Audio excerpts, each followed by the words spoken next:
गर्मियों की छुट्टियां ख़त्म हो गई, इनका कॉलेज में एडमिशन हो गया। यासीन नोमान का आज फर्स्ट डे था कॉलेज में, सबका इंट्रोडक्शन चल रहा था। यासीन ने खड़े होकर बोला my name is Yasin Khan. अब नोमान की बारी आई, उसने बोला my name is Noman Zargam आगा।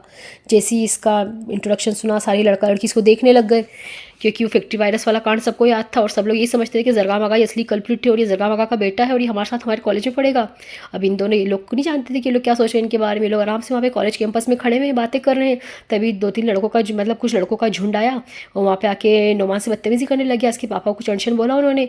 नोमान गुस्से में आया, उसने गला पकड़ लिया एक लड़के का कि तेरी औकात भी है मेरे बाप का नाम लेने की, और तेरी हिम्मत कैसी मेरे बाप का नाम लेने की। वो उसको अनशन बोल रहा था नोमान भी। इधर यासीन ने दूसरे लड़कों को पकड़ लिया कि मेरा भाई बात कर रहा है, कोई बीच में नहीं बोलेगा। इधर नोमान ने उसको 2-3 तमाचे जड़ दिए। अब प्रिंसिपल तक ये बात गई, प्रिंसिपल ने यासर को बुलवाया। यासर बेटा फटाफट भगते हुए अब दफ्तर से क्या हुआ उन्हें सारी बात बताई प्रिंसिपल ने कि नोमान जरगाम आगा यहाँ पे गदर फैला रहा है, हम ये सब बर्दाश्त नहीं करेंगे। अब भैया यासर भी समझ गए कि बात क्या हुई होगी। नुमान कोई बेवकूफ़ तो है नहीं जो आगे की लड़ाई करेगा। यासर ने बोला ठीक है, मेरे बच्चे का नाम हटा रहा हूँ मैं इस कॉलेज से, मेरे दोनों बच्चों का नाम हटा दीजिए। उन्होंने दोनों बच्चों को वहाँ से दाखिला हटा लिया। घर आए, उन्होंने बहुत सोचा, फैसला करा क्या करूँ मैं। नुमान को ऐसी हालत में नहीं पढ़ने दे सकते थे वो, जहाँ पे उसको हेट नज़रों से देखा जाए, उसको हिकारत से देखा जाए। वो एक अच्छा बच्चा है, समझदार बच्चा है, बहुत काबिलियत रखता है, अपने बाप की तरह होनहार है। अगर वो इसी तरीके से पढ़ेगा तो कैसे उसका विकास होगा, कैसे वो आगे बढ़ेगा, कैसे अपनी डिग्री लेगा और कैसे अपने बाप के बिजनेस को संभालेगा। अभी तो उसे बहुत सारा काम करना है, जरगाम का पूरा बिजनेस पड़ा है, सब नुमान को तो संभालना है।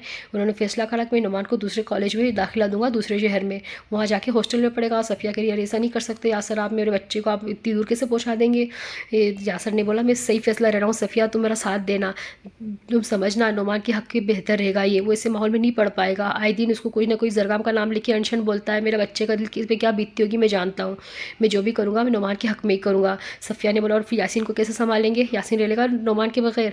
उन्होंने बोला से रहना पड़ेगा, अभी इन्हें अपने आप को ध्यान देना है और अपने आप पे टाइम देना है। साथ में रहेंगे तो वही लड़ी झगड़े करते फिरेंगे, थोड़ा अलग रहेंगे तो फिर अपने आप में इनमें सूझबूझ बढ़ेगी, अकल आएगी। यासीन ने सुना तो बिगड़ गया कि नहीं अब्बा मैं नहीं जान दूंगा नौमान को, या फिर आप हम दोनों का एक साथ ही दाखिला करा। उन्होंने बोला नहीं, तुम लोग अलग अलग रहोगे, ये 5 साल कैसे बीत जाएंगे तुम्हें पता ही नहीं चलेगा। और फिर नुमान तो पास वाले शहर में रहेगा, तुम इसी शहर में हमारे साथ रहोगे। नुमान ने बोला बड़े बाबा, उसने बोला नहीं बेटा अब इसके आगे कोई कुछ नहीं बोलेगा, मैं नहीं चाहता कि तुम्हारा इतना अच्छा पिक टाइम जो कैरियर का है वो इस तरीके से ख़राब हो, इस तरीके से ज़ाया हो, भी बेवकूफ़ लोगों के जाहिल लोगों के चक्कर में। अब यार नुमान यासीन ने भी बात मान ली, नहीं बोल सकते थे वो कुछ भी उनके आगे। यासर गए और नुमान को दूसरे शहर छोड़ के आ गए, उसको दाखिला करा के। उन्होंने बोला बेटा अपना ध्यान रखना और तेरे बड़े बाबा पास में ही, जब भी तू बुलाएगा फ़ोन करेगा मैं आ जाऊँगा। उसने बोला नुमान ने बड़े बाबा मैं आपसे मिलने तो आ सकता हूँ ना। यासर ने बोला क्यों नहीं बेटा, क्यों नहीं आ सकता, आप ज़रूर जल्दी से आना, जैसी सेमेस्टर हो जाए वैसे ही आ जाना। उसने बोला ठीक है।